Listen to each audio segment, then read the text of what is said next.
trabalho aqui vai acrescentar muito sobre as nossas vidas, vai nos edificar muito e vai nos capacitar para aquilo que o Senhor confiou nas nossas mãos. Você pode orar junto comigo? Pai, nós queremos te agradecer, Senhor, por essa oportunidade, queremos te agradecer por poder estarmos, Senhor, diante da sua palavra, diante dos irmãos, diante da tua igreja, Senhor.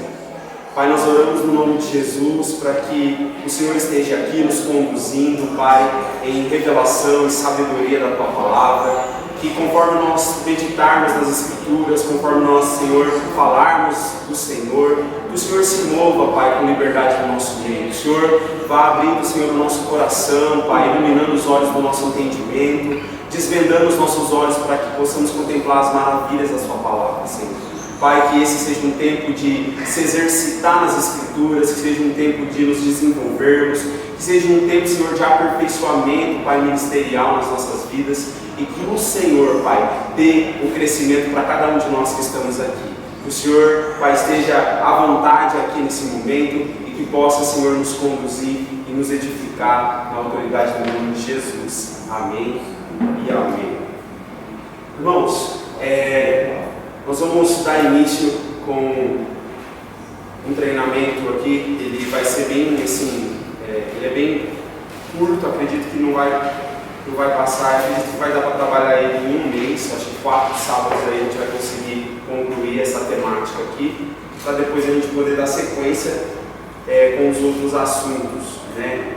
Então, esse assunto aqui desse primeiro treinamento, vida diária com Deus, isso queimou no meu coração, porque o Eric tinha feito um convite para mim, poder estar dando treinamento para a liderança dos jovens e adolescentes, e ele trouxe esse tema, né, vida diária com Deus.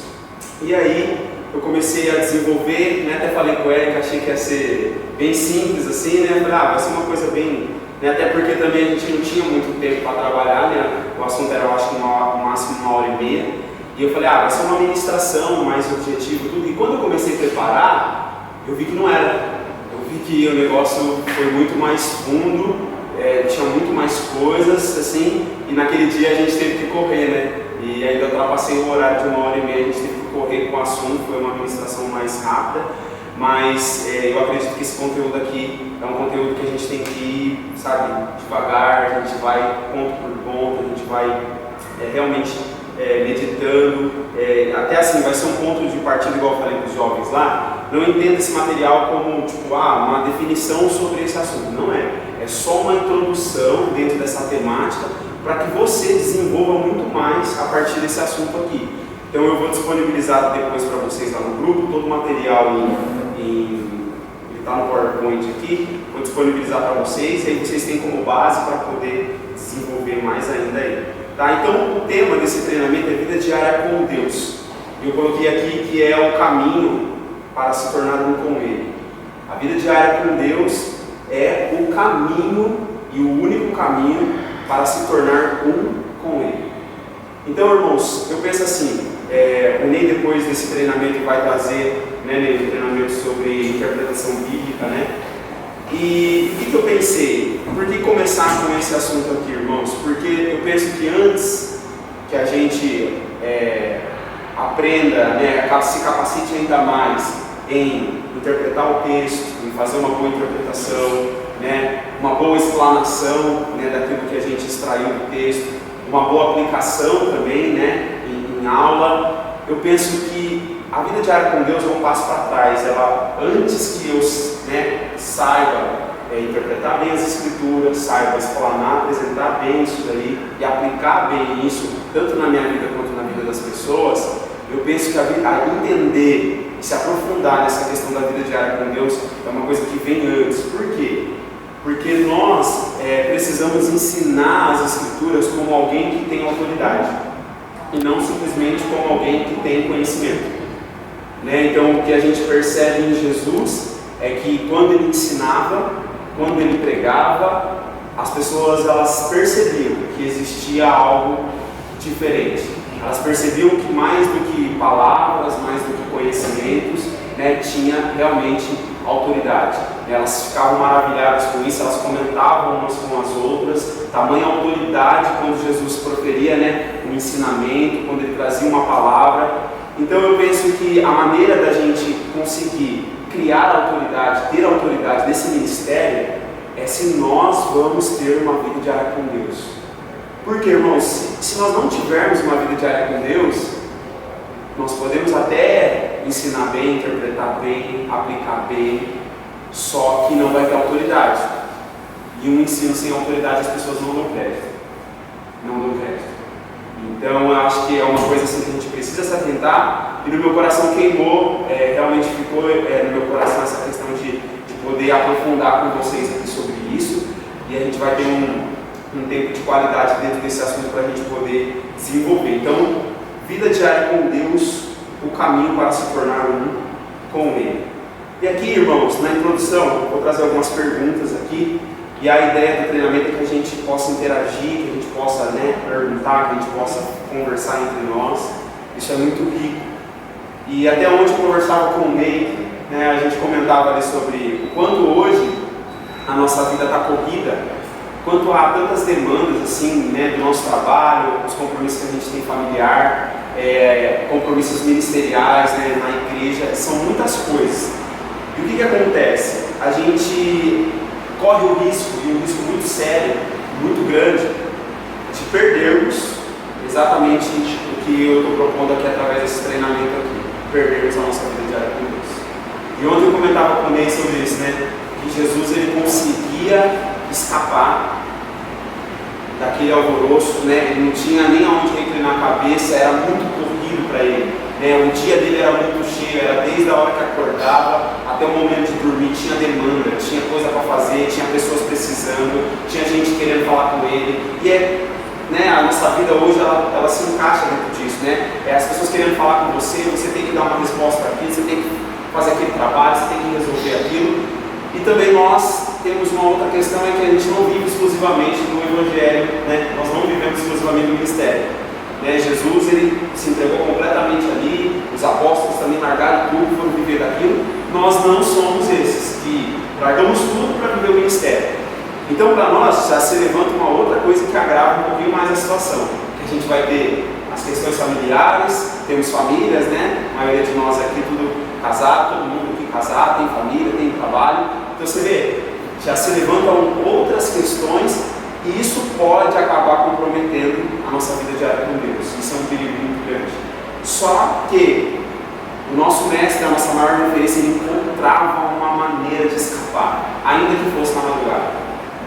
Ainda que fosse, era principalmente na madrugada, que ele conseguia escapar e às vezes os discípulos iam procurar ele, cadê ele? E ele estava lá cultivando e guardando aquela vida diária com Deus. Então assim, eu penso que esse assunto é muito importante. E aí eu quero trazer algumas perguntas para vocês aqui nessa introdução, para a gente poder refletir e compreender um pouco mais esse assunto. Tá? Então, a primeira pergunta que eu quero fazer para vocês é: o que é vida diária com Deus? Eu queria que vocês me ajudassem trazendo aqui, mas vida diária com Deus é isso, em poucas palavras, assim você pudesse falar o que, no seu entendimento, quando fala sobre esse assunto, vida diária com Deus, o que vem na sua cabeça, o que você pensa, fala, nossa, vida diária com Deus é isso aqui. Separar o tempo. Separar um tempo. Legal. Separação de um momento exclusivo, Porque tem aquela questão, não, eu vivo comunhão com Deus todo momento, o tempo todo. Gente, a gente pode até se esforçar para isso, mas não consegue ficar o tempo todo com comunhão, com Deus, no sentido assim de estar ali realmente atento, sabe, estar ali, não tem como. Então, o que a Ruth falou, a questão da separação de um tempo, eu vejo que isso é uma coisa muito importante. Tanto que a gente vai ver aqui, quando a gente for em Gênesis, lá na origem, a gente vai entender isso. O que mais? Se submeter aos ensinamentos de Cristo. Se submeter aos ensinamentos de Cristo. Com certeza, porque nessa vida não existe vida diária com Deus se não tiver submissão. Se você não se colocar num lugar de servo, de aprendizado, que está disposto a aprender e de obedecer também, Então eu entendo que isso também se encaixa, submissão ao Senhor. O que mais, gente? Relacionamento.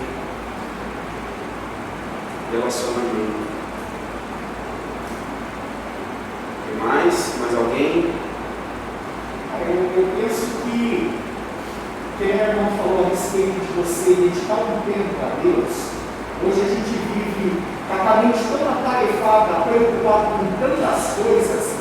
Eu vou um pouquinho mais além da questão do tempo. Conseguir desprender, sabe, do que te preocupa para você, naquele momento com Deus, esquecer de tudo. Se voltar ao Senhor mesmo, sabe?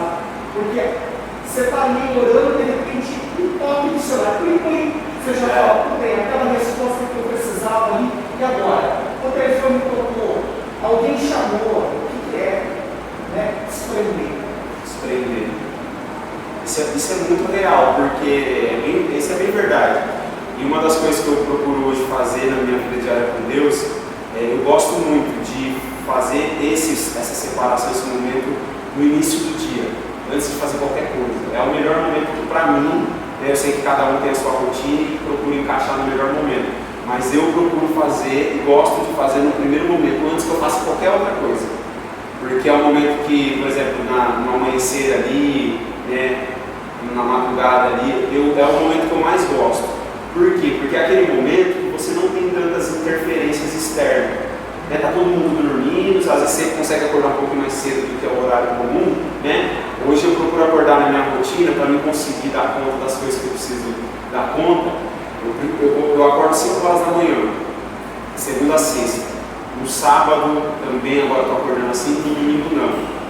E é a maneira que eu estou procurando adequar assim, a minha rotina para ver se eu consigo, né, todo dia ali naquele horário, eu ter aquele momento. E para mim eu sempre cultivei nesse período da vida. Isso para mim faz muito sentido, é muito bom, porque as interferências são menores.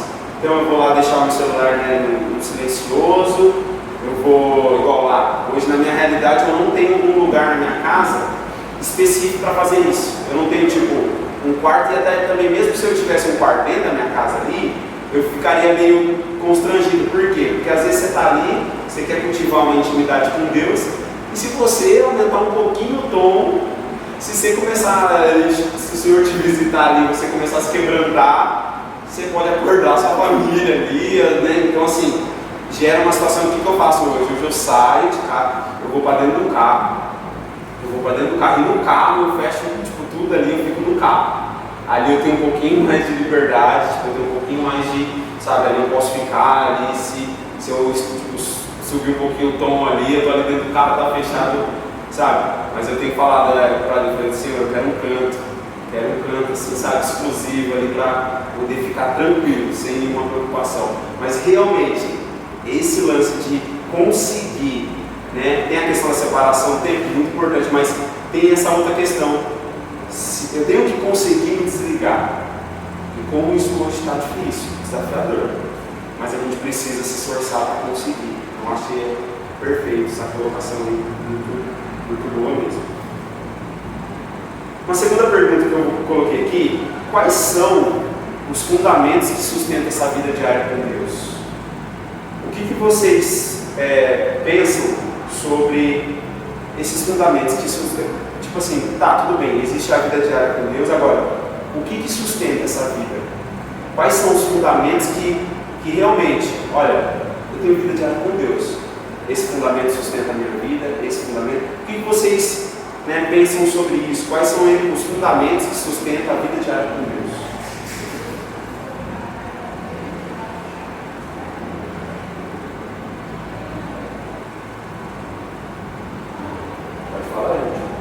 Fernando, vou falar, vocês participaram do outro, mas vocês podem desenrolar aí, que vocês já estão na frente aí, mas pode ir. Eu estou com anotação boa, né? Para entregar umas coisas. Não, pode falar, tá? Pode ter liberdade aí, vocês participaram do outro aí, foi muito legal. Até um pouquinho, tirando um pouquinho daqui, eu acho que a gente fala muito de motivação, né? E aí, você entender um pouco de motivação, tipo assim, qual é o motivo daquela ação. Então eu acho que o entendimento da importância daquilo para você. Tipo assim, qual é o fundamento? Talvez entender quem é Deus, quem é você, e aí eu acho que isso vai gerar outras coisas. Entendeu? A verdadeira compreensão de quem Deus é, eu acho que esse é um dos fundamentos, porque às vezes a gente não dá importância para as coisas, não entendendo realmente quão é importante aquilo. E aí, se você tem essa compreensão, eu acho que você dá um valor e tem algumas outras coisas que tem a acrescentar. Não sei se. Não, sim. Clareza, né, sobre o porquê que você faz aquilo que você faz.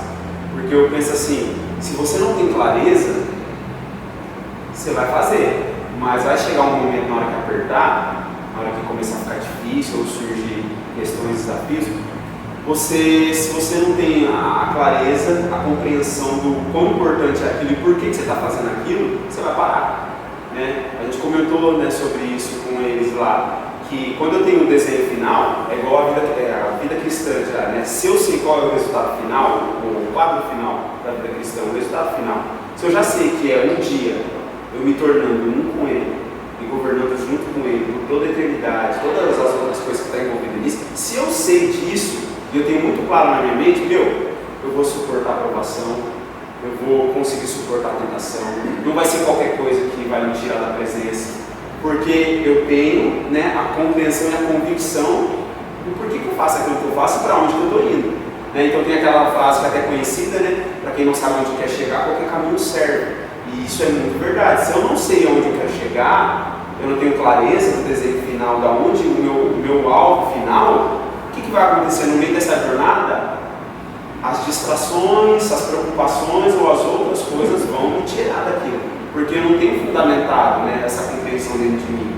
Agora, se eu sei que, poxa, participar, por exemplo, desse treinamento aqui, vai me fazer ser alguém que vai ensinar com muito mais propriedade, com muito mais autoridade, com muito mais qualidade. Ainda que esse treinamento seja no sábado, 7 horas da noite, até as 8, eu tenho que vir aqui, sair da minha casa, eu vou vir. Porque eu sei qual que é o objetivo final, né, daquele propósito, daquele projeto que eu estou. Então, eu acho que encaixa sim, eu acho que é um fundamento que sustenta a vida diária, essa compreensão, essa clareza, e eu acho que é até uma visão do todo. Né? E a gente tem dificuldade, a gente enxerga as coisas muito fragmentadas, muito em partes. Né? E se a gente conseguir enxergar o todo final, vai fazer sentido qualquer ação, qualquer sacrifício. A gente vai entrar depois em alguns fundamentos aqui, mas eu penso que encaixa assim essa questão da compreensão e a clareza. A Bíblia fala para a gente crescer na graça e no conhecimento. Uma coisa é o equilíbrio. Então, se você for muito uma coisa, a outra vai voltar. Então, é um equilíbrio. Crescer na graça e no conhecimento do nosso Senhor Jesus Cristo. Crescer. Tá? Então, por exemplo, quando você pensa num fundamento e num crescimento, esse fundamento tem que ter um crescimento. Então, por exemplo, essas duas coisas elas têm que andar juntas. Porque, por exemplo, uma pessoa que às vezes tem pessoas que ela é uma pessoa de oração, mas às vezes uma pessoa não tem conhecimento nenhum, não vai ficar vaga alguma coisa. Então, por exemplo, quando você fala de passar em tribulação, às vezes a oração não é suficiente. Não. Aí você tem que ter o conhecimento para suportar aquele momento. Sem o conhecimento, você não consegue suportar aquele momento só com oração. E quando Paulo fala assim, que eu queria falar com vocês como adulto, mas não tem como, vocês são crianças. Aí você entende que, por exemplo, quando você tem o seu filho é uma criança, aí você fala, ele para. Vai para lá, ele vai para lá. Não faz isso, ele não faz isso. Bom, agora quando ele cresce, é diferente. Aí você fala, vai lá, ele vai por quê? Você não vai, mas por que eu não vou? Faça isso, por que eu vou fazer isso? Você está entendendo? Aí sim, você é uma pessoa que você já teve um crescimento, você tem uma visão daquilo que você está vivendo, eu falo de vida cristã. Aí você tem questionamento, Senhor. Por que eu estou passando isso? Você está entendendo? Agora, quando você já não é maduro, você não começou a orar, você não tem maturidade para falar assim, olha, peraí, vamos conversar. Vamos pleitear. Para tudo. Você está entendendo? Sim. Então, os fundamentos são esses. Graça, que na verdade é crescer na graça, o entendimento de crescer na graça é se encher de graça. O Senhor ele tem que achar graça em você e te encher dessa graça, dessa misericórdia. E eu alcancei a graça de Deus, eu alcancei a misericórdia de Deus, entendeu? E e estou alcançando o conhecimento de Deus. E assim, esses fundamentos é que vão se levantar. Obediência também. Obediência, com certeza. Vai entrar naquilo que o Victor falou até do que é a vida diária com Deus, né? Sobre a submissão. Sem obediência, impossível. Impossível. Porque tem muitas pessoas que oram, eu vou sentir que eu vou orar. Não. É um mandamento, eu tenho que orar. Eu não vou ter que orar. Todo momento. Independente do que eu estou sentindo. Falamos isso lá, né, aquele dia. Independente do que eu estou sentindo. Mas eu não estou com vontade. Não senti, eu não estou com vontade, vou fazer só. Aí tem um outro argumento, né, que é usado. Eu prefiro não fazer do que fazer sem vontade. Tipo assim, né? Eu vou fazer porque Deus conhece meu coração e Deus quer sinceridade.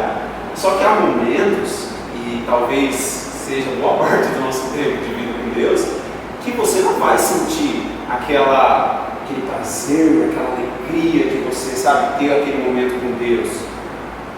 Às vezes vai ser por obediência minha, Senhor, eu estou aqui e cumprimento a tua palavra. É lógico que a gente deve cultivar o prazer de estar naquele lugar, né? Porque uma vez eu ouvi o Paul Washer falar, ele fala uma coisa que me chamou muita atenção numa mensagem que ele estava pregando. Ele falou assim, que as pessoas muitas das vezes quando vai falar sobre Jesus se retirar, Jesus ter que sair ali da multidão e ir até o momento dele com o Pai, era porque a demanda do ministério dele era muito grande, as lutas, as provações, os ataques malignos eram muito fortes, então ele tinha essa necessidade de estar ali na dependência do Espírito Santo e estar com o Pai. Beleza. Só que ele falou uma coisa que eu nunca tinha pensado, que ele falou assim, mas ninguém nunca pensou que Jesus, às vezes, ele estava indo para aquele momento secreto com o Pai simplesmente pelo prazer de estar com o Pai. E às vezes não era por uma obrigação, ele tinha que estar lá, porque se ele não estivesse lá, ele não ia dar conta, sabe? Então, é muito interessante quando a gente pensa sobre isso, porque o que a Ruth falou, perfeito, a questão da obediência, ela é um fundamento mesmo, sem obediência, não tem como. Esses dias eu estava lendo as escrituras de 1 Samuel, e aquela situação de Saul com Davi, como Deus vai rejeitar Saul e vai escolher Davi. E aí, o que pega realmente, na questão do por que Davi era um homem segundo o coração de Deus. Tem vários, a gente até leu um verso que resume o porquê que Davi era um homem segundo o coração de Deus, a gente vai chegar nesse verso aqui. Mas assim, além disso, Davi tinha um coração muito voltado para a obediência. Rapidamente, quando ele se desviava, ele já retornava com arrependimento para a obediência. E o que fez Saul ser rejeitado por Deus foi a desobediência. Então a palavra dela, Samuel mesmo vai falar para ele assim, olha, você não entendeu que o que importa para Deus muito mais uma obediência com um coração sincero do que sacrifício. Você não entendeu isso. E aí ele vai perder o reino, vai perder o governo por conta disso. Então essa questão da obediência é muito interessante, muito importante como um fundamento dessa vida diária com Deus. Mas essa questão de o sentimento, eu não estou sentindo, eu não estou sentindo de orar, eu não estou sentindo de ler a palavra, eu não estou sentindo de jejuar. Quem que vai sentir? Por exemplo, jejuar. Quem que vai ficar sentindo assim, muita vontade de jejuar? Irmãos, não sente não, pelo contrário, você não quer. Porque a carne milita contra o Espírito o tempo todo. Mas nós entendemos que por obediência eu vou, ainda que eu não estou sentindo. Fidelidade, vai linkar com a obediência, mas essa questão da fidelidade é uma coisa muito incrível, porque quando você entende isso, quando você entende que Deus é fiel, que você é chamado para ser fiel também, muda tudo. Você vai dar tudo para cumprir, você vai dar tudo para honrar o compromisso que você tem com Ele, porque você sabe quem Ele é e você sabe quem você foi chamado para ser também. Então, fala aí. O contraste disso a gente vê na vida de Sansão. Nossa, um exemplo perfeito. Nazireu, uma pessoa, vamos dizer assim, falando em nossa vida de hoje, um santo, se é um separado para Deus, que não teve obediência, não teve tempo com Deus, não teve fidelidade, andou totalmente ao contrário de tudo que a santidade exigia com ele ser mais Deus. quebrou vários princípios, né? Totalmente o oposto de uma pessoa que tinha vida com Deus. Simplesmente rasgou isso. E assim, é um contraste, né? Não quero te falar que todo mundo quer saber. É um contraste de tudo isso que falaram aqui, até aqui. Você criar o contraste, né? O que não fazer, né? Não, perfeito essa colocação. Para o pessoal que chegou, nós estamos com um tema do Vida Diária com Deus, tá? E aí na introdução eu trouxe a pergunta: o que é vida diária com Deus? E a gente está conversando sobre isso. E agora a segunda pergunta que eu fiz: quais são os fundamentos que sustentam essa vida diária com Deus? E aí a gente falou dessa questão. Por que nós estamos trazendo um primeiro treinamento, pastores, sobre vida diária com Deus? Porque nós entendemos que todas as coisas do reino de Deus são importantes, devem ter atenção, né, como a interpretação da palavra, como a gente consegue tirar do texto a interpretação e explanar isso para a igreja, para as pessoas, e a questão da aplicação e todas as coisas são importantes. Não dá para a gente falar que, né, uma coisa se torna uma complementa a outra. Mas o porquê que a gente está introduzindo a vida diária com Deus? Porque nós entendemos que não tem como ensinar de fato, de verdade, sem autoridade. E o que nos traz a autoridade de Deus no ensino é a vida diária com Ele. Então por isso que a gente está começando dentro desse assunto, né, para que a gente entenda essa importância, para que o nosso ensino seja como aqueles que têm autoridade para ensinar. Porque, irmãos, quando ensinam com autoridade, você pode ter certeza de uma coisa: o Espírito Santo se move, a palavra é enraizada na pessoa, sabe? É diferente. A distinção e o exemplo que eu trouxe, né, é do nosso próprio Jesus, que as pessoas sabiam, quando ele ensinava, as pessoas sabiam que tinha diferença dos escribas, dos fariseus, de todos os religiosos que lideravam o ensino naquele tempo. Era diferente, as pessoas gostavam, sabe? Eu penso que o ensino de autoridade, ele cativa a pessoa, ele faz a pessoa ficar travada, presa na aula que você está dando, porque ela sente no espírito que é mais que palavras, aquilo tem vida. E a minha oração, eu sempre falo para Deus: Senhor, o Senhor confiou esse ministério para mim, o Senhor confiou esse ministério para nós. Senhor, por favor, uma coisa que eu te peço: que eu tenha autoridade para ensinar. O dia que eu não tiver isso, me tira disso, não me deixa ensinar, não me deixa estar à frente, transmitindo um ensinamento que não tem vida. Porque eu penso que um ensinamento sem autoridade é um ensinamento que não tem vida. Vai ser um conhecimento transmitido. Deus pode trabalhar? Aí a gente não tem como ir nessa... Deus pode trabalhar a palavra dele, né? A pessoa vai, mas eu penso que o ensino com autoridade vai fazer um efeito muito mais, sabe, poderoso. Então é por isso que nós estamos pensando sobre isso.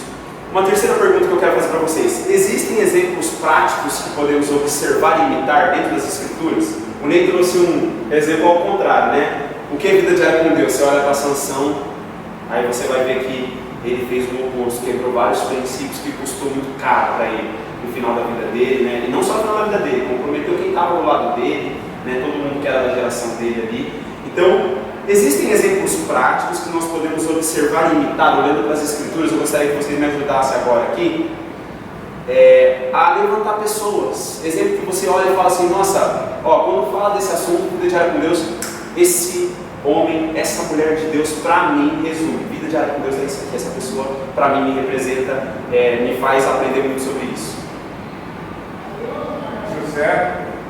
José do Egito. Daniel.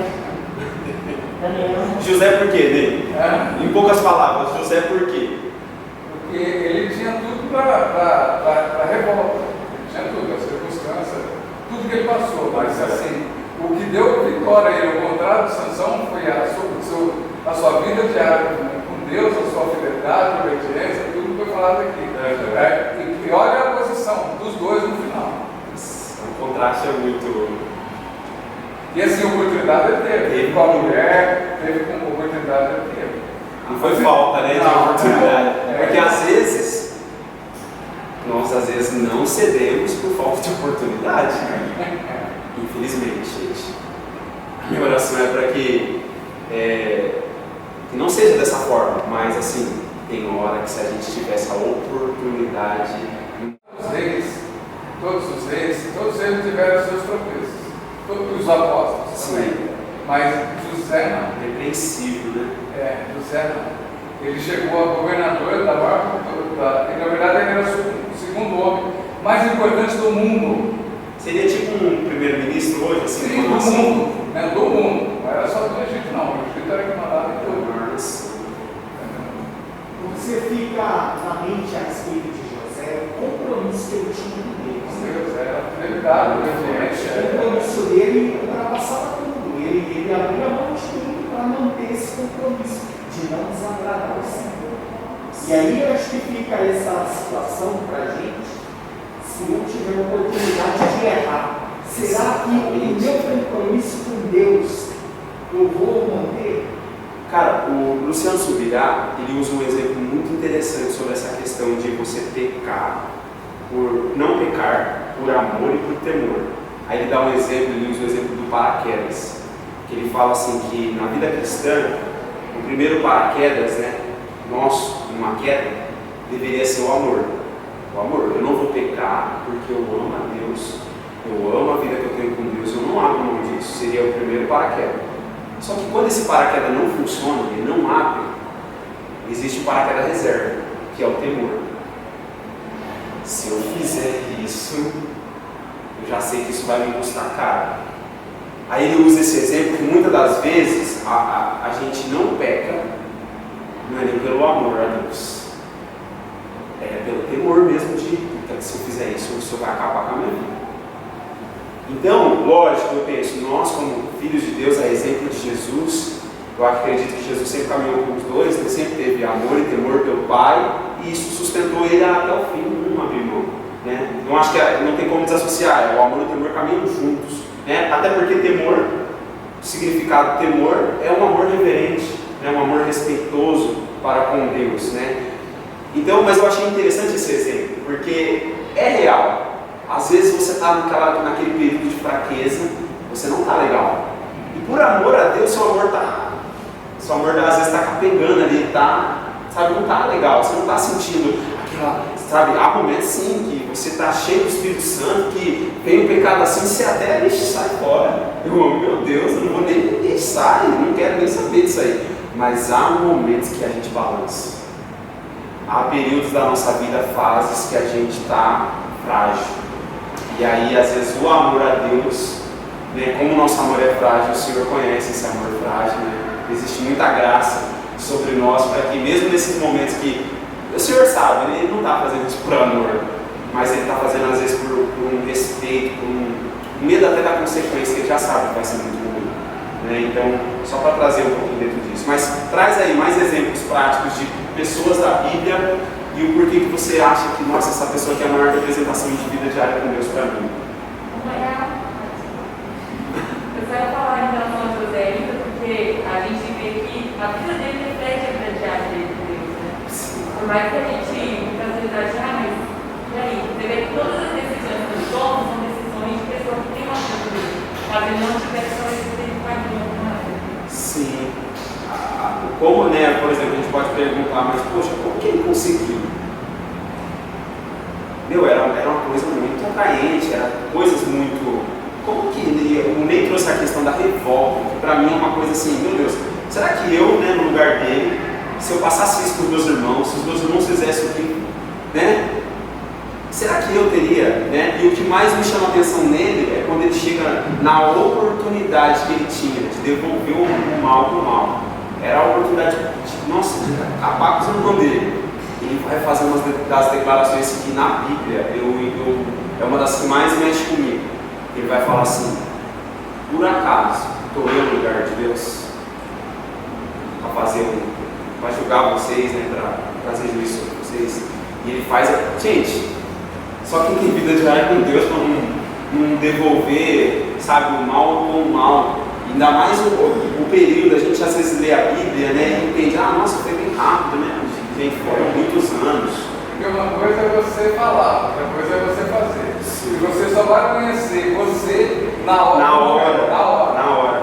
Porque você só vai conhecer você mesmo na hora. Porque uma coisa é você, não, eu fazer isso, fazer na hora que você Na hora que vem a situação na sua frente, assim, você precisa. Eu acho que o mais incrível da história de José é que ele foi vendido muito jovem. E aquilo que ele tinha de base religiosa era aquilo que ele ganhou do pai dele. Porque ele viu na família dele. Ele viveu o resto da vida dele debaixo de pessoas idólatras. Ele não tinha uma influência forte. E ele também não tinha a Bíblia. Ele não tinha a palavra de Deus naquele tempo. Então a relação que ele tinha com Deus tinha que ser totalmente diária, constante, não tinha outra. Uma dependência, né? Não, e esse ponto que você levantou é muito interessante, porque hoje nós temos a palavra, né? Hoje nós temos 2000 anos de conhecimento sobre o Evangelho, né? Nós temos livros, nós temos a Bíblia, nós temos um monte de pregadores, mestres da palavra, nós temos YouTube, nós temos todos os recursos, né? E não tinha. Ficava muito pela transmissão oral, né? Da família, daquilo que o Senhor fez lá com Abraão, lá no início, aquilo que o Senhor fez lá antes de Abraão, né? Era passado de geração em geração de maneira oral. Então, apesar que já estava se desenvolvendo a escrita, tudo, mas sim, você olha e realmente esse ponto de, mesmo sem ter, e é o que acontece hoje nas nações onde a Bíblia ela não pode ser, né, não é pública, ela não é bem-vinda. Como que as pessoas conseguem, né, mesmo sem ter as escrituras, mesmo sem ter, sabe, os recursos que, por exemplo, nós temos, como que a pessoa consegue cultivar isso e manter isso até o fim? Mas eu acho que uma questão também, eu lembro Atos, uma coisa que me despertou bastante foi quando Paulo é direcionado em Jerusalém e ele começa a dizer algumas coisas, e também Jesus tem isso, quando está chegando no fim, ele começa a dizer o que vai acontecer. Tem até um lugar lá que Paulo meio que se despede, e aí os irmãos choram, falam não vai, e aí vai com ele até o barco, assim, e quando a pessoa tem a compreensão, o propósito, assim, a visão é diferente. Por exemplo, José ele teve um sonho, teve essas coisas, e eu estou lembrando muito dessas pessoas ali, que quando eles têm uma visão, um encontro real com Deus, uma experiência assim, eles se apegam a isso, porque, cara, depois Paulo sofre pra caramba, tá preso, e todo mundo contra, apanha, como que consegue, tipo, Você consegue se alegrar nessas coisas, sabe? Eu acho que Posso falar uma coisa? Acho que o John Piper, não sei se vocês conhecem, o ministério dele é na base de a gente encontrar um prazer na vida com Deus, mesmo que haja esse sofrimento, independente do que passe, se a gente está passando por Deus, a gente conseguir analisar isso como algo prazeroso, que a gente está sofrendo por Deus, a gente tem que ver onde está o prazer nisso, né? A vida de Paulo, puramente isso. Eu acho que ele, em toda situação de desgraça, vamos dizer assim, ele não vai achar uma graça, Deus, ele achava fazer. Eu até abri um versículo aqui em Salmos 16, 11, que é a base do ministério de John Piper, que é justamente essa ideia. Tu me fizeste conhecer o caminho da vida, a plena felicidade da tua presença e o eterno prazer de estar na tua destra. Eu acho que isso é o que a gente tem que buscar nessa. Ele chama de hedonismo cristão, né? Essa questão do cristão conseguir encontrar, né, em Deus. Ele fala, né, quando Deus é mais glorificado em nós quando nós estamos mais satisfeitos nele. Isso é muito verdade.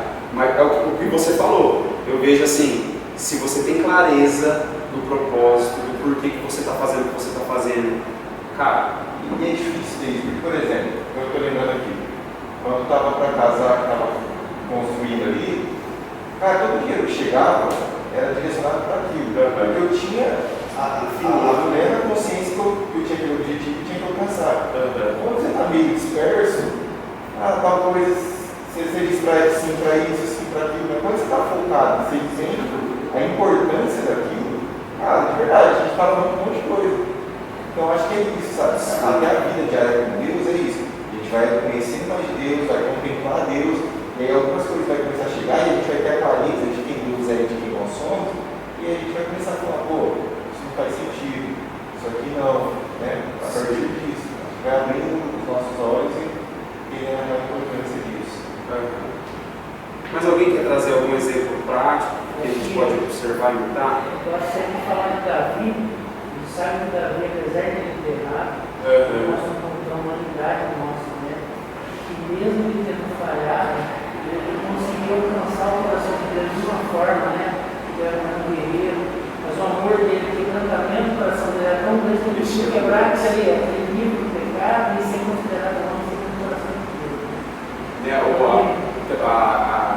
transbordou, né, sobre, mesmo que ele cometeu crimes hediondos, assim, coisa que você olha e fala assim, nossa, absurdo, mas ele é lembrado como um homem segundo o coração de Deus. E isso que você falou, Lúcio, é muito interessante. Você vai ler a Reis, 1ª e 2ª Reis, acho que também encontra algumas referências em crônicas. Você vai olhar, assim, é muito legal. Você está lendo os reis, né, a sucessão de reis, né? Aí você está vendo lá os reis que se levantam, governam, fez o que era bom aos olhos do Senhor, fez o que era mau aos olhos do Senhor, e tem aqueles, né, Judá, Israel, tal, e vai vindo aquele contraste. Aí, no meio disso, você vê assim, ó, o Senhor fala assim, ó, e é destacado várias vezes isso está me chamando muita atenção, que é assim, o Senhor falando assim, ó, por amor a Davi, eu não vou destruir vocês. Aí vai passando um pouquinho mais da história, outro rei se levanta, começa a fazer coisa, aí o Senhor volta e fala assim, por amor a Davi. Tipo assim, a vida diária com Deus de Davi foi tão significativa, foi tão real, foi tão verdadeira, foi tão assim uma coisa que é referência, que faz com que Deus use a vida dele e o que ele viveu junto com Deus como um padrão, assim, para simplesmente determinar se ele acaba ou não com o povo dele, se ele acaba ou não com o reino de Judá ou não. Sabe, isso, o que o Lúcio trouxe de Davi, para mim é um dos exemplos assim, que eu amo, porque além da referência que nós vamos ver, tem um verso aqui que resume essa questão de por que ele é um homem segundo o coração de Deus, sabe? E depois que você vai acompanhando toda a história dele, você vê que mesmo diante de uma queda tão grande, de um crime absurdo, sim, intolerável, né? Hoje, se um líder cristão adultera e manda matar o marido da... Acabou. Acabou, gente, não tem, sabe? E aí você olha e você vê assim, meu, como que o cara consegue terminar a vida dele na terra sendo alguém referência, sendo alguém que a graça transbordou sobre ele, onde o pecado abundou, a graça superabundou sobre ele. Pode falar, Ney. A diferença, por exemplo, dele de Saul, eu acredito que está em pontos. Por exemplo, Saul, quando ele pecou, ele quis justificar que ele catou os animais mais gordos, bonitos, estava funcional. Sabe? Não, ele acabou fazendo um sacrifício para Deus. Então, eu separei isso. Quer dizer, mas ele se esqueceu. Deus falou assim, nada, não põe a mão em nada. Certo? Então, quer dizer, ali, e depois lá na frente, porque o erro ele vai puxando o erro. Né? E lá na frente, depois, Samuel demorou para chegar para fazer o sacrifício e tal, e falou assim, não, peraí, já vamos fazer. Ele não tinha autoridade, né? Deus não tem autoridade. Então, quer dizer, ele quis passar na frente de Deus. Mas até aí tudo bem. Tá, vamos dar um pausa aí. Bom, a diferença dele para Davi está no Salmo 51. Se você quiser ver uma referência de uma pessoa que se arrependeu, é o Salmo 51. Ele escreveu um salmo, quer dizer, o que ele escreveu ali é o que já tinha acontecido. Não que estava acontecendo, ele foi. Não, já tinha acontecido, ele passou por aquilo. Quer dizer, e o Espírito Santo fez com que ele relatasse aquilo. Então, para mim, eu até uso nas minhas aulas de batismo, quando eu falo sobre arrependimento, não tem outra referência, que é o Salmo 51. Não tem outra referência. Um homem, ele passou-se a ser um homem segundo o coração de Deus por conta do arrependimento. Foi o oposto da vida. E às vezes o conhecimento não te leva a isso, porque se o conhecimento te levasse a isso, Salomão, assim, existem estudos que ninguém sabe se Salomão se salvou. Ele foi o homem mais inteligente dessa terra. Hoje fala de Mercosul, de importação e exportação, ele já fazia isso, tinha olho fechado na época. Então, ele foi se deixando levar, porque conhecimento não quer dizer nada. Ele foi se deixando se levar, e chegou no final da vida dele, ele estava sacrificando as crianças para maular. Como Deus. Então, a chave de Davi foi o arrependimento. E tem uma coisa sobre Davi que me chama a atenção, me chama muita atenção, é que assim, ó, ele está nessa posição de reinar, de a maior autoridade de Israel, e ainda assim com muito crédito, com muitas vitórias, né? A maneira como ele ascende ao trono é uma maneira, né, que tanto que Saul vai ficar até com ciúmes, né? Porque a música que foi cantada sobre ele foi uma música muito mais, né, trouxe muito mais uma para Davi do que para ele. E aí desperta os ciúmes em Saul, e Saul começa a perseguir ele no meio dessa questão. Mas o que mais me chama a atenção é que uma pessoa nessa posição, quando ele peca e tem essa queda, a maior preocupação dele foi: não me afaste da sua presença, não retira de mim o teu Santo Espírito, é isso que eu te peço. Aí tem um salmo que ele vai falar assim, ó: eu não tenho outro bem além de ti. Aí eu ouvi uma pessoa comentar assim: gente, eu falar isso, que eu não tenho outro bem além do Senhor, é uma coisa. Eu sou uma pessoa comum, eu não tenho muitas posses, eu não tenho muita prestígio, eu não tenho muita fama, eu não tenho...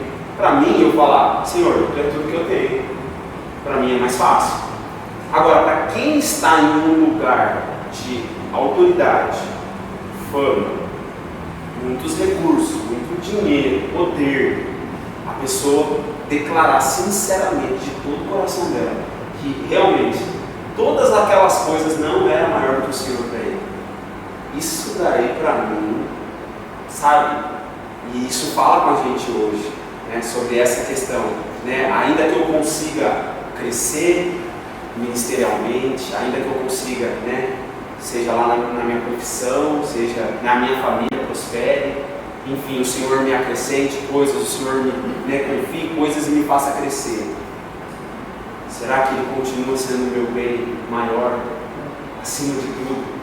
Eu posso deixar tudo, né, e não ter mais nada como precioso a não ser cumprir, conforme Paulo disse, né? Eu não tenho a minha vida como preciosa desde que eu cumpra com o chamado que Ele me fez. Sabe? Então isso é uma coisa que para mim, assim, em Davi, é muito maravilhosa. Só para mim deixar o pensamento, esses dias eu preguei exatamente essa comparação, né? Quando Davi e Saul tiveram a mesma chance de ter sucesso no ministério, mas cada um escolheu um caminho diferente. Mas eu gosto de usar bastante esse exemplo. Eu estava procurando, eu consegui achar o texto que Davi deixa claro que até o fim dos dias dele, ele ainda se arrependia, se lamentava por tudo que ele fez de atrás, porque ele é mau para Deus. E quando eu vou fazendo atendimento, eu sempre esse exemplo, porque a pessoa, quando ela chega lá no escritório para conversar, a pessoa tem pecado, ela está a um passo de mundo. Então a pessoa se acha a pessoa mais suja possível e ela não tem cara mais ninguém. Fala: olha, mas Davi pecou também, só que você arrependeu até o fim. E a base que deu falou a verdade, né? A questão do arrependimento, do quebrantamento. Todos nós podemos errar um dia, nós não estamos livres disso, né? Mas acho que a receita mesmo, para a gente continuar salvo, moral, pensando na nossa salvação, é se arrepender todos os dias, pedir perdão a Deus, reconhecer mesmo, não posso desculpar a Deus, mas falar assim: não perdoa mesmo, eu me senti sujo, impuro, o Senhor me cura, me ilumina, né? E eu trazer isso, né, para as pessoas, se mantém as pessoas firmes, né? Porque a igreja é o quê? É um hospital. A gente vai ver pessoa que vai ver pessoa em processo de cura, né? Alguns estão entrando agora machucado, está com uma bala, uma facada, outros já está saindo curado, né? Então é muito legal. Legal. Mas eu consigo ver Davi não como um exemplo assim, um exemplo de arrependimento, mas não de vida. Vida diária. Não consigo ver. Por conta daquela falha com o Betseba e de uma outra falha que ele teve quando ele mandou fazer um censo. Ele mandou fazer um censo para saber quantas pessoas tinham no reino. Mas aquele censo não era simplesmente como a gente faz hoje para saber quantas pessoas tem na cidade de Campinas, Orlando e tal. O censo era para ele saber qual era o poder que ele tinha. Porque me disse um poder de uma nação pelos guerreiros que tinham. Entendeu? Aí, no texto você vê que o Senhor falou para ele assim: olha, cara, você errou e isso vai ter consequência por conta disso. Tá? Porque o poder que ele tinha não vinha de homens, vinha de Deus. Você entende da oportunidade que a gente falou de José? Sim. Na hora da oportunidade você vai se conhecer. Então, nesses dois momentos, foi aonde que ele vacilou. Então eu não vejo ele assim como um exemplo de pessoa a ser seguida, mas de arrependimento. Eu vejo ele como exemplo de vida diária com Deus por conta da preocupação dele, apesar dessa situação, né? Eu não sei se tem mais passagens bíblicas que ele, tipo assim, deixa, mas ele tem uma preocupação que Josafá tinha. Quando você lê Reis, o que se destaca em Josafá quando veio de Judá, era que ele tinha uma preocupação muito grande com buscar o conselho do Senhor. Então, por exemplo, ia acontecer uma guerra, uma batalha, nós só vamos ir na hora que a gente buscar o conselho de Deus. Tanto até numa situação que ele vai se aliar com o rei do norte, com Acabe, ele se alia com Acabe, né? Acabe já estava fora da visão, e mesmo assim, o cara se alia, Acabe, aí ele vai falar, cara, é o seguinte, tem um profeta aí para buscar o conselho de Deus? Tem. Aí manda os profetas tudo lá, e ele insiste tanto, né, que até que chama o último profeta lá, que é o Micaías, que vem lá e Acabe fala, cara, esse cara, ele nunca fala bem de mim, cara, esse cara, ele não entrega uma profecia boa para mim, o cara falava a verdade para ele. E aí Micaías vem, entrega a profecia, tudo, e eles vão para a batalha, enfim. Mas assim, eu tenho Davi para mim como exemplo de vida de Deus, porque eu percebo nele uma preocupação por buscar o conselho de Deus. Nessa situação, não buscou. Né? Só que tem uma questão teológica nessa questão que eu nunca consegui entender, que é quando a palavra fala assim, que o Senhor incitou ele. Tem um verso que fala que o Senhor meio que incita ele a fazer esse senso. E aí é uma questão teológica que eu nunca consegui, tipo assim, casar, sabe? Mas como assim? O Senhor queria disciplinar o povo e incita Davi a fazer o senso para ele depois ir lá e, tipo, chamar Davi à responsabilidade? E aí eu fiquei nisso, nunca consegui entender, chegar num entendimento sobre essa passagem, sabe? Mas eu enxergo ele como um exemplo por conta disso, eu percebo nele até pelos salmos, né? A quantidade de salmos que ele vai compor é alguém que diariamente tem vida com Deus. Porque ninguém compõe a quantidade de salmos assim se não tiver, né, pela inspiração do Espírito, né? Então eu vejo dessa maneira, né? Tirando. Porque eu acho assim, ó, se a gente for por esse ponto, a gente também vai ter os nossos momentos de queda, né? De tipo assim, pô, o Senhor falou que você não fazer aquilo, velho. Você foi lá e fez. E por conta disso você perdeu sua vida já com Deus? Não perdeu. Você pode ter escorregado, agora vai entrar naquele ponto, o ponto do arrependimento. O quanto a minha volta, né, para o centro da vontade, o quanto eu sou rápido em me abrir, confessar e rapidamente voltar para aquele lugar que eu estava. Então, mais ou menos essa situação de Davi eu vejo dessa forma. Essa passagem, quando ele fala que o Senhor incitou ele, na verdade, assim, é aquele ditado que diz assim, dizem pessoas que falam assim, que a oportunidade faz o ladrão. Mas não é. A oportunidade desperte o ladrão que já está Só revela, né? Entendeu? Então, nessas duas oportunidades, revelou quem ele é. Então, o Senhor incitou ele nisso.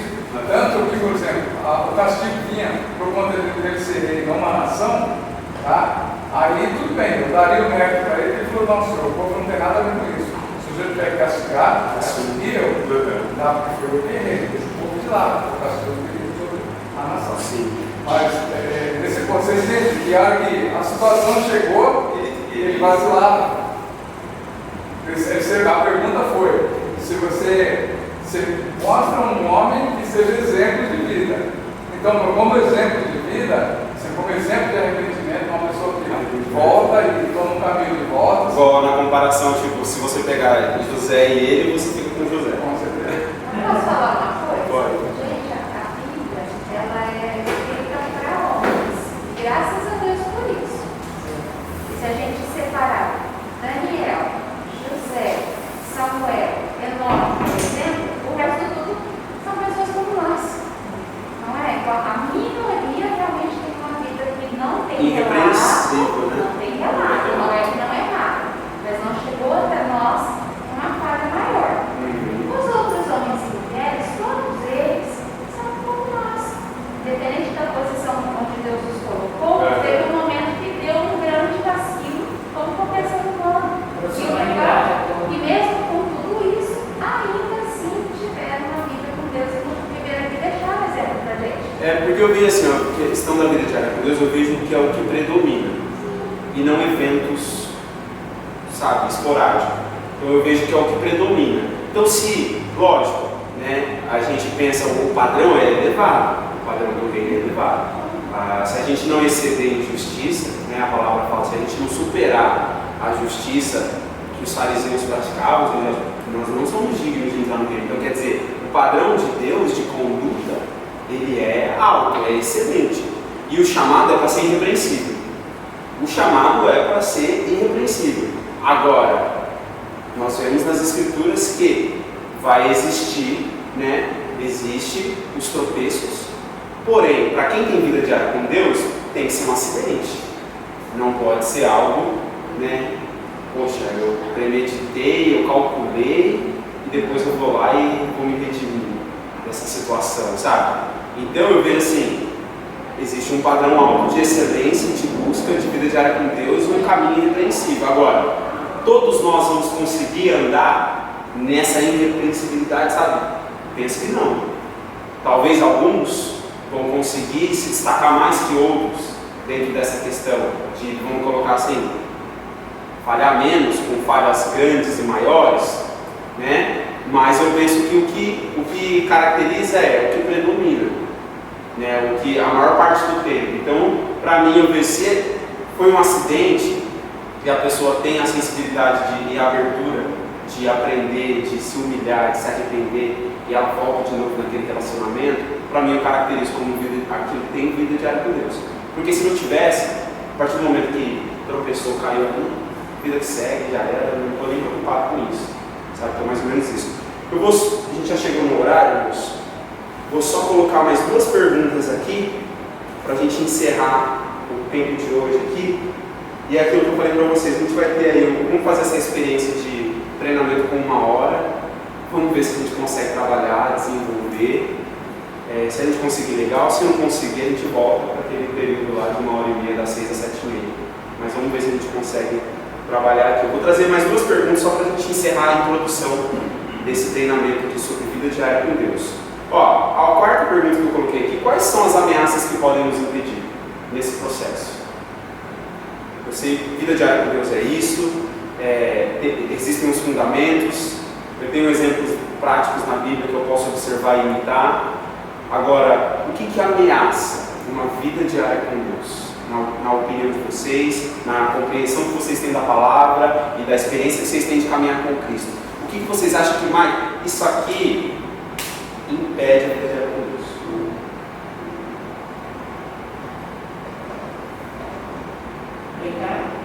Pecado.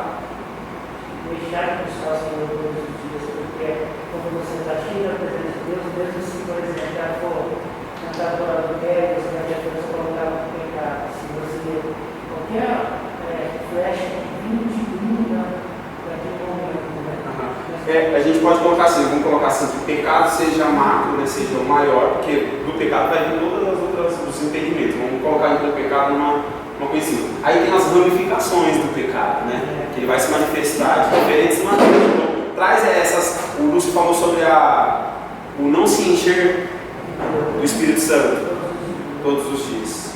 Legal. O que mais? Eu acho que procrastinar, você deixar para depois. Sabe o que tem que fazer, mas.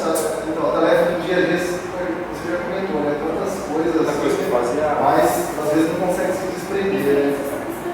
Às vezes não tem aquele desprendimento e tal, aí você vai deixando. Você vai empurrando. Não, depois vamos fazer. Aí não tem aquele negócio de qualidade. Por exemplo, chega durante a noite e fala, não, vou passar aqui uns minutos aqui pro Senhor.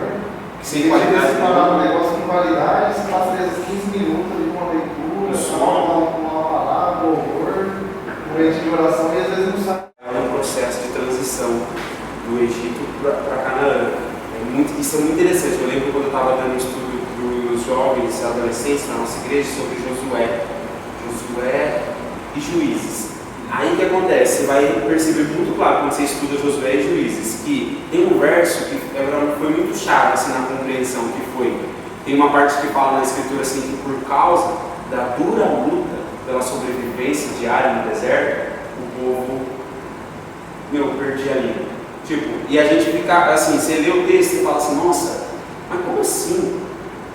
Caiu o pão do céu. E como que no outro dia nos outros dias já estava de novo murmurando, reclamando, nossa, saiu água da rocha, nossa, tinha coluna de fogo de noite, tinha nuvem de dia, várias manifestações e provisões sobrenaturais. E como que mesmo assim quem estava vivenciando tudo aquilo, de repente, parece que esquecia e começava a murmurar, reclamar, e a maioria não entrou na terra. Os que saíram do Egito nesse processo não entraram. E aí, esse ponto da questão que a Ruth trouxe, as lutas diárias, elas são uma ameaça. Por quê? Porque ela pode te mostrar só o lado negativo, o lado difícil, o lado que não está valendo a pena o que você está fazendo aí. E coloca em xeque tudo aquilo que Deus está construindo, tudo aquilo que Deus está fazendo. E aí é o que você falou, a Natália até falou no culto de quinta. A Natália estava pregando e ela falou sobre isso, que tipo assim, na hora que vem uma luta, a primeira coisa que você fala, não vou para o culto. Aconteceu tal coisa aqui, eu não vou para o culto. Não vai dar para orar, não vou orar, eu estou bravo, eu fiquei bravo com a situação. E é o contrário, né? Quando se levantam as lutas, é aí que a gente tem que ir para a guerra mesmo, sabe? Ir mesmo, mergulhar mesmo. E se a gente já estava orando e buscando, vai ter que dobrar a busca, porque vai ser muito complicado. Você está em guerra, você está em conflito, né? E você está frágil, você está sensível. O inimigo, né? Você percebe assim, o inimigo, a palavra fala que ele vem e ele tenta. E o exemplo de Jesus no deserto é muito, muito incrível. Por quê? Ele vem, a palavra fala que ele tenta Jesus em muitas coisas, em todas as coisas ele tentou Jesus. Não é só nos 3 tipos de tentação que a gente lê lá, foi muito mais coisas que ele tentou Jesus. E a palavra fala assim que ele se afastou e ele aguardou o momento oportuno para voltar de novo. E quando você lê o contexto do Antigo Testamento de guerras, de batalhas, você vai perceber um padrão. Existe um padrão. O padrão é o quê? Existem períodos de combate, e aí existe um período de afastamento, os inimigos recuam, eles vão se reforçar, eles vão se fortalecer, e isso é real, gente, no mundo espiritual. É real. Às vezes você enfrenta um tipo de batalha espiritual, você vence. Passa um período e você fica tranquilo. Nossa, eu estou tranquilo sobre isso, já venci. Passa um período, na hora que o diabo encontra um momento oportuno de voltar, ele volta mais forte, para tentar ver se consegue pegar você de novo. Tentar, né? Não consigo voltar, mas eu vou tentar agora, ele está frágil, agora eu vou. Ele aguarda o momento oportuno.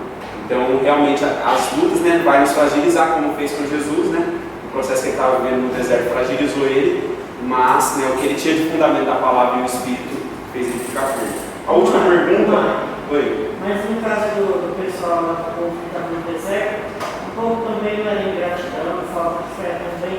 Sim. Ele dá para perceber os frutos, né? Eu acho que eu vejo muito assim, deixaram de cultivar, vamos colocar assim, é aquilo, né? Tudo que você foca expande. Tudo que você foca, você concentra, vai crescer, vai expandir. Se eu, na minha luta diária, eu começo a focar só no problema que eu estou vivenciando, só na dificuldade que está vindo, aí eu começo a me vitimizar, eu começo a dar uma margem, tipo assim, eu começo a fazer o problema aumentar. Às vezes nem é tudo aquilo, e eu aumento aquilo na minha cabeça, sabe? Eu aumento. E aí vai gerar o quê? A murmuração, a ingratidão e todas as outras coisas que vêm acompanhado. Então eu vejo assim, quando você cultiva ações de graças, louvores, você cultiva, ainda que você não está sentindo vontade, como a gente falou no começo, mas você, por obediência, pela compreensão do todo, você cultiva aquilo na hora que você pode estar passando pelaquela luta, aquela situação, mas você vai, vou cultivar o outro lado, vou olhar para outra coisa. Foi o que Caleb e Josué conseguiu fazer. Foi, junto com os 12, os 10. Tem gigante, o reino é muito forte, nós não temos condição, gente. Foi lá, desanimou todo mundo. Caleb e Josué olha e fala, realmente, tem gigante. Foi o que a gente ouviu hoje lá na ministração que teve lá, né, da escola bíblica lá, e de todo o trabalho que eles estavam fazendo, foi sobre isso. Josué e Caleb, eles conseguiram Eles conseguiram, tipo assim, focar, tem gigante? Tem. O reino é fortalecido? Só que é o seguinte, Deus está com a gente. E Deus tem uma palavra para a gente. E nós vamos mandar nessa palavra. Controle da sua emoção. Controlar a sua emoção. Não travar. O domínio próprio, né? De você governar sobre as suas emoções e sobre o seu corpo. Não, tudo bem. Aí o negócio está estreito. O negócio está difícil, mas cara, Deus me deu uma palavra. E o que vai permanecer é a palavra que Ele me deu e acabou. Não interessa o que vai acontecer. Eu vou permanecer na palavra. Então, se a gente consegue cultivar isso, você consegue olhar com outra ótica. E aí, mesmo que tudo ao seu redor fala, não vai dar. Mas por que vai dar? Porque Deus falou que vai dar. E eu amo por fé, não para que eu estou vendo. E Josué e Caleb, eles são diferenciados nas escrituras por conta disso. Né? Eles conseguiram. Mas para ter essa postura, a gente tem que viver a vida com Deus. Você vê que uma coisa. Ter essa atitude sem uma vida com Deus. Exatamente. Não adianta viver uma vida de qualquer maneira e depois falar, não, mas o que Deus vai fazer? Exatamente, não vai ter como. Você não tem fundamento, você não tem raiz, você não tem. Como você vai tirar de uma coisa que você não tem? Não tem como. Então eu acho que é isso, sabe? A vida diária com Deus, ela vai fazer com que você tenha recursos para na hora que o negócio pegar, aí você tem missão, você está preparado, você tem recurso. Agora, eu não cultivo nada, eu só fico, aí na hora que surge, eu vou lá, Senhor, aí já não vai dar tempo, cara. Não vai dar tempo, a guerra está estourando na sua porta, e você vai querer ainda treinar, você vai querer se preparar. Gente, não dá tempo. Eu falo para meus alunos lá no futebol, vocês têm que estar prontos. Esses dias o Flamengo veio aqui, falei para eles assim, vocês têm que estar prontos. Quem estava pronto, 4, vai ter experiência de ficar uma semana sendo avaliado pelo Flamengo. E eu falo sério, assim, estejam prontos, a oportunidade vem, a situação vem, se você está pronto, você vai estar aqui com coisa maior. Agora, cara, não vai dar. Não vai dar. E na vida cristã é a mesma coisa. Esteja pronto, porque não vai dar tempo, gente. Na hora que o negócio vem, você tem que ter recurso, você tem que ter fundamento. A última pergunta: quais são as recompensas que podemos receber se nós cultivarmos essa vida diária com Deus? Mike, essa recompensa aqui, porque é o que o Eric trouxe. Se eu tenho a compreensão da recompensa, se eu sei o que está me aguardando, se eu sei o que eu vou receber através daquilo que eu estou fazendo, Jesus, a palavra fala que Jesus fez isso. Ele só suportou. Ele suportou porque ele estava de olho naquilo que o Pai já tinha falado para ele que ia acontecer. Por causa daquilo que foi prometido para ele, a restauração da humanidade, uma eternidade com uma companheira dele, a igreja. Ele suportou a cruz. Tem um versículo, eu não vou lembrar qual é agora, que fala sobre isso. Ele suportou a cruz porque ele estava de olho na recompensa, que era o fruto do penoso trabalho dele. Ele sabia que todo aquele sacrifício, toda aquela questão, aquelas lutas, ia terminar numa coisa: humanidade restaurada, Deus glorificado, reino restaurado, Deus governando sobre. Então ele sabia da recompensa. Eu queria que vocês falassem um pouquinho algumas recompensas. Tirando de Jesus e trazendo para um homem comum, por exemplo, quando eu assisti aquele filme de Paulo, eu chorei. Nossa, pesado. Porque o cara que passou por ele passou e está vivendo os últimos dias dele naquela situação, preso, e ter a sabedoria que ele tinha para ainda falar para Lucas ficar escrevendo aquelas coisas, as últimas cartas que ele escreveu. Né? Mas só que assim, para ele tinha sido revelado, tá? Quando ele fala que ele foi arrebatado, para ele tinha sido revelado e ele deixou escrito. Então, por exemplo, para nós já está revelado, porque ele deixou escrito. Quando ele fala que ele combateu um bom combate, tal. Então, quer dizer, eu, por exemplo, não posso falar que eu não sei a recompensa. Eu sei, entendeu?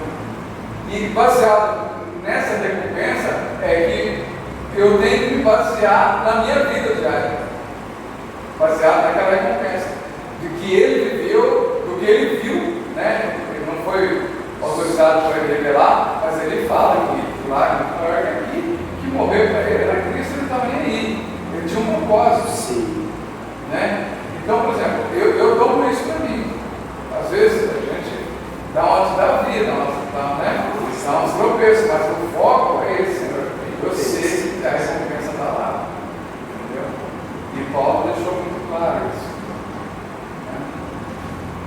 que mais, gente, de recompensa?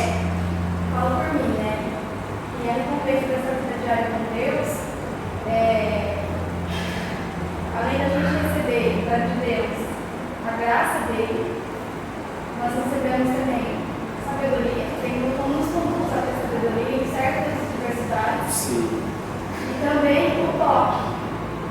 O toque de Deus na nossa vida é uma coisa que não tem como você não viver se você tem uma vida diária com Deus. O toque da presença de Deus, sabe? É algo que me impacta assim, que eu não troco por nada. Entendeu? Eu falo por mim. O toque dele. Esse momento que a gente vive na presença. Tendo essa vida diária, a gente vai viver a graça dele sobre nós. Então, se você consegue entender. Não, sim. E a gente vai ver, ó, essas 5 perguntas, elas vão nortear o nosso treinamento, tá? Hoje foi só a introdução. Essas 5 perguntas nós vamos responder todas elas biblicamente, nós vamos ir fundo mesmo, assim, várias referências bíblicas, nós vamos abrir os textos, nós vamos ler, nós vamos trocar, sabe? Mas já começa, eu peço para vocês, durante a semana, vai buscando sobre esse assunto, sabe, de vida diária com Deus, sobre essas perguntas que a gente fez hoje aqui, vai buscando, eu vou colocar elas lá no grupo também, e vai buscando para a gente chegar aqui e ser essa troca mesmo, rica, sabe? Isso aqui é muito rico, gente. Isso aqui é muito rico. Isso aqui, a gente não tem noção do quanto isso é bom, agradável a Deus, enquanto isso vai nos edificar, para que a gente possa entregar algo de qualidade para a nossa igreja. Então, gente, é isso. A gente ficou na introdução. Essas 5 perguntas nós vamos ir, né, cada uma delas vai desenvolver tantas outras coisas, vai encaixar várias coisas que vocês falaram aqui hoje, e coisas que a gente não falou aqui hoje, vai dar também. E eu tenho certeza que isso vai ser um fundamento muito importante para o nosso trabalho. Gente, vocês querem falar alguma coisa? Nós já passamos da hora aí.